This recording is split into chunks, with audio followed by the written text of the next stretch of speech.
अगर आप भी चाहते हैं राणा प्रताप ऑफिशियल का ऑडियो वीडियो सबसे पहले आप तक पहुंचे, तो हमारे चैनल को सब्सक्राइब करें और बेल आइकन को दबाना ना भूलें।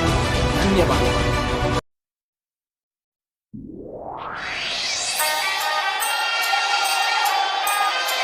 आखिर अहाँ सब सुन रहल छी सपना म्यूजिक के शानदार प्रस्तुति।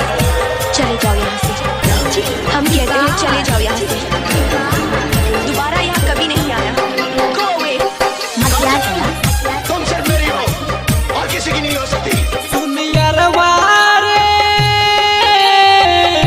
दिलवा पड़ल छै मुश्किल में। सुन यारवा रे, दिलवा पड़ल छै मुश्किल में। मन करे जहार खले आपन मजार कली, उल्टा सीधा पूरा हमारा दिल में। सुन यारवा रे, दिलवा पड़ल छै मुश्किल में। सुन यारवा रे, दिलवा पड़ल छै मुश्किल में। क्यों आए हो यहाँ? काजल, क्यों मुझे बदला? क्यों बनाया मुझे ऐसा?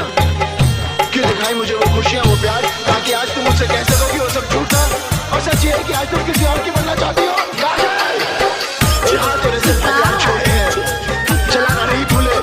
अगर इस चौखट पर लाशें बिछा दूंगा, लाशें। भूख प्यास मिट जाए रहे जब वो सोझा, ओकर सिवा नहीं केकरो देखलो हम दूजा।